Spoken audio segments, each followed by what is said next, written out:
tips, there's a point where it breaks, there's a point where it bends, and a point we just can't take anymore. There's a line that we'll cross and there's no return. There's a place, no bridges left to burn anymore. We can't just wait with life to take until they think we're ready. Our enemies are gathering, our storm is brewing.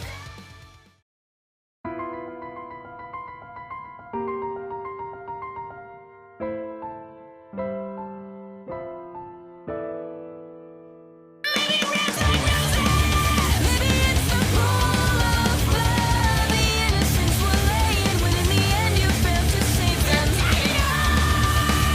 Our wide and wide like slowing now they know the cost of trusting you's obliteration.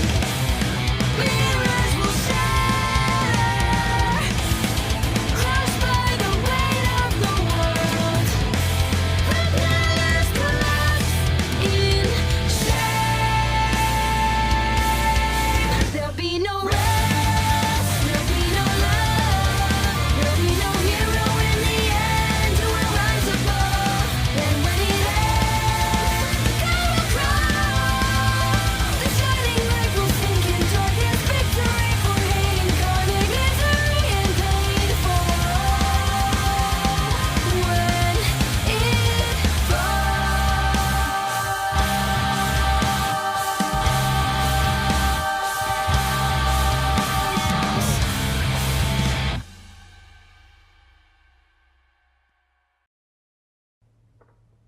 Well, it comes as no surprise that they've chosen you to move on to the final round of the tournament. Your performance has been exemplary. Thank you, Professor Ozpin, but I would never have made it this far without my teammates. Personally, I think it's the other way around. I'm sorry, but I don't believe we've been introduced. Name's Crow. Crow is a trusted colleague of mine. Professor, if you don't mind me asking, why have you called me here? Please, take a seat. What is your favorite fairy tale? I'm sorry? Fairy tales. Stories from your childhood. Surely you must remember some of them. Well, there's the tale of the two brothers, the shallow sea, the girl in the tower. What about the story of the seasons? Oh, of course. A callous old man who refuses to leave his home is visited by 4 traveling sisters. The first understands his reclusive nature and urges him to use his time in solitude to reflect and meditate. The second brings him fruits and flowers, tending to his crops and revitalizing his garden. The third warms the man's heart, convincing him to step outside and embrace the world around him. And the fourth and final sister begs him to look at all that he has and be thankful. In return for their kindness, the man grants the maidens incredible powers so that they may continue to help others all over the world. They graciously accept and promise to share their gifts with the people of Remnant until the end of days. Winter, spring, summer, and fall. The 4 maidens. My mother loves that story. Would you believe me if I told you that one's been around since I was a boy? You're not that old, Professor. Well, would you believe me if I told you it was true? I beg your pardon? What if I were to tell you that there were 4 maidens existing in this world that could wield such tremendous power without dust? You mean like a semblance? Like magic.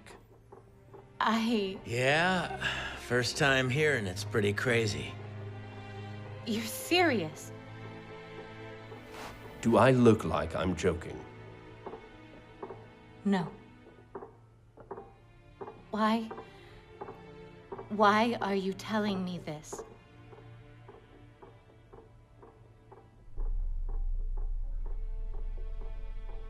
We are telling you, Pyrrha Nikos, because we believe that you are next in line to receive the Fall Maiden's powers. We? Sorry we're late. Wait. What is this? Who are you? You know who we are. We're still the same teachers and headmasters you met when you arrived at Beacon. Except we've got a little part-time job. We are the protectors of this world. And we need your help.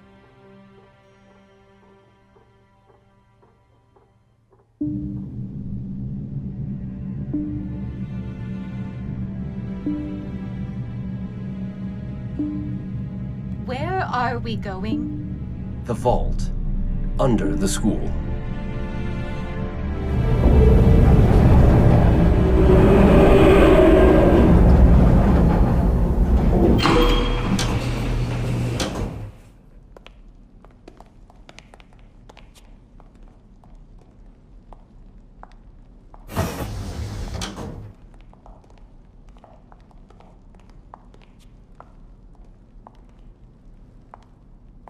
I'm sure you must have questions.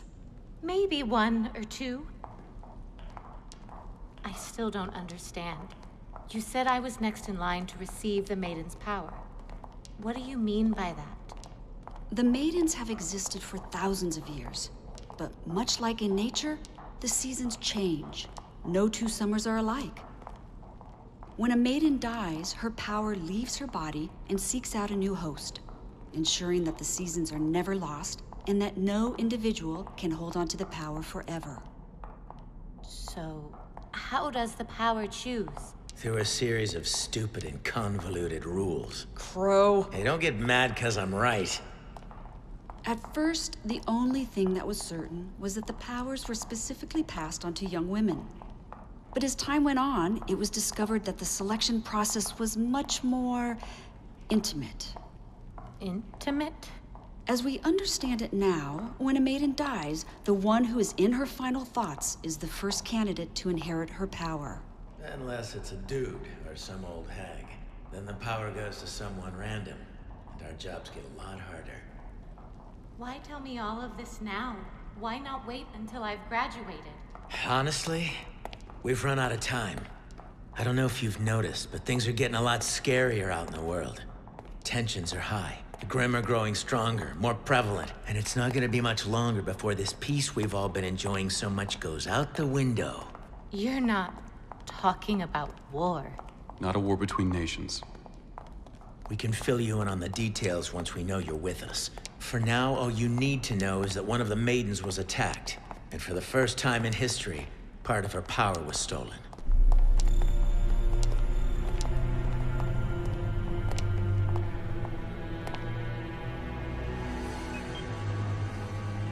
Is that... The current Fall Maiden, Amber. she's still alive? For now. We're using state-of-the-art Atlas technology to keep her stable. But there is a lot about this situation that is unprecedented. What do you mean?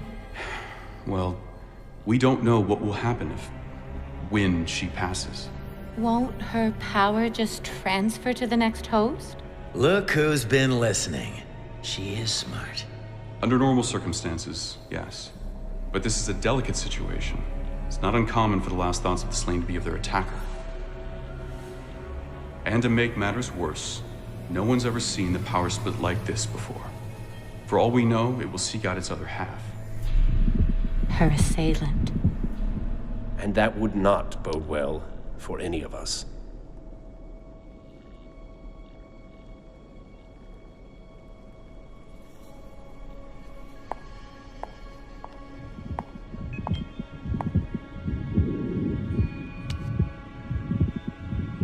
If all of this is true, why keep it secret? If this girl is so important, if we're truly on the brink of war, why not tell everyone? From what we understand, it used to be common knowledge. Excuse me? How do you think legends and fairy tales get started? Even the craziest ones come from somewhere. Our group was founded in order to protect both mankind and the maidens. Those hungry for power hunted them with the hope of inheriting their strength. And as you can imagine, the ones that succeeded weren't exactly the kind of people you'd want to have unimaginable power. And so this Brotherhood chose to remove the maidens from the public eye, allowing their existence to fade away into legend. The things we're telling you go against hundreds of years of human history. Religion. No one would want to believe us. It'd cause an uproar. It would cause panic. And we all know what that would bring clawing to our kingdom's walls. Which is why we would like to... I'll do it. If you believe this will help humanity, then I will become your Fall Maiden.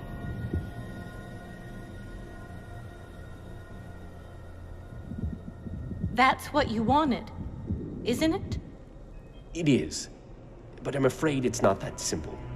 Given Amber's condition, you won't be able to inherit her power naturally. However, General Ironwood believes he has a solution. For the past few years, Atlas has been studying aura from a more scientific standpoint. How it works, what it's made of, how it can be used. We've made significant strides, and we believe we found a way to capture it. Capture it and cram it into something else. Or in your case... That's Classified. wrong. The feeling is mutual. But desperate times call for desperate measures. And these are indeed desperate times. We can't transfer Amber's power to you, but we can give you what those powers are bound to. Her aura. Her life would become intertwined with yours. The question is... What's that gonna do to you?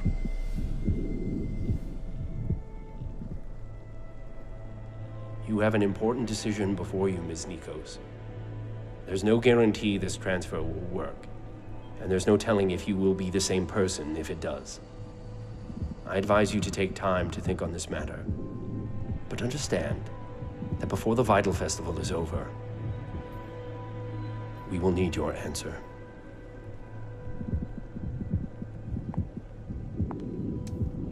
The assailant that attacked the Fall Maiden has made their first move. And there's no telling when their next move will be.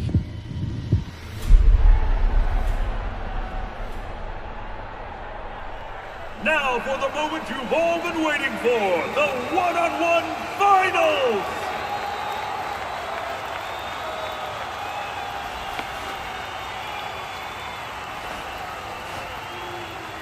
Barty, why don't you explain the rules? It's quite simple, Peter. Instead of a bracket system, each round of the finals will be randomly determined immediately before the match takes place. Much like any good hunt, there will be 0 time to prepare. Yes. Now let's see who our first match will be.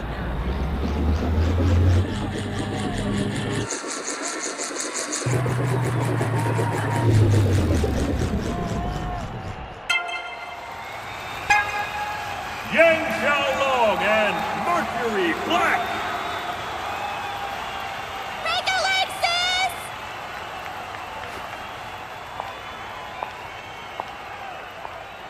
Would all other combatants please leave the stage?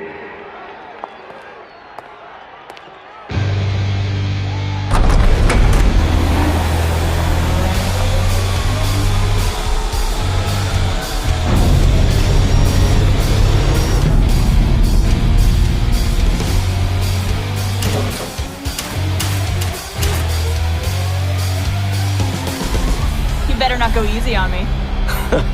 You wish.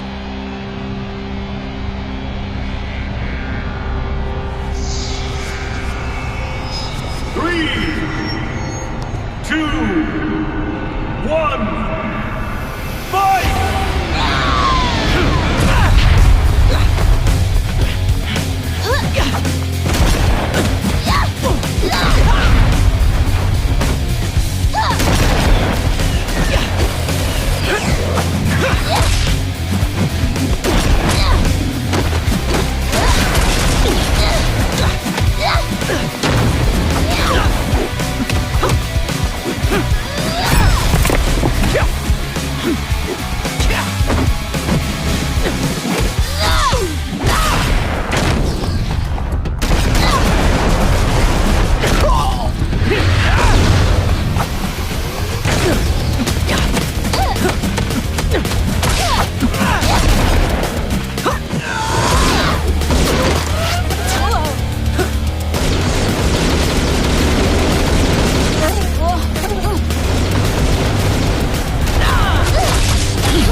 What a way to kick off the finals!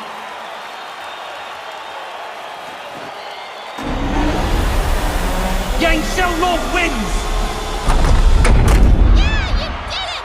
Way to go, Yang!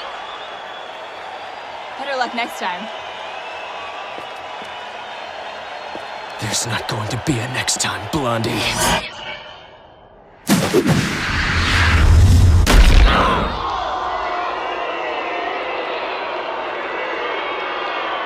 My word! Cut the cameras!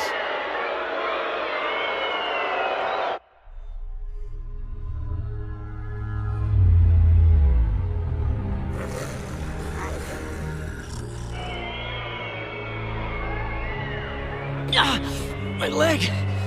My leg! That's what you get, you little... Huh? Yang Xiaolong, stand down!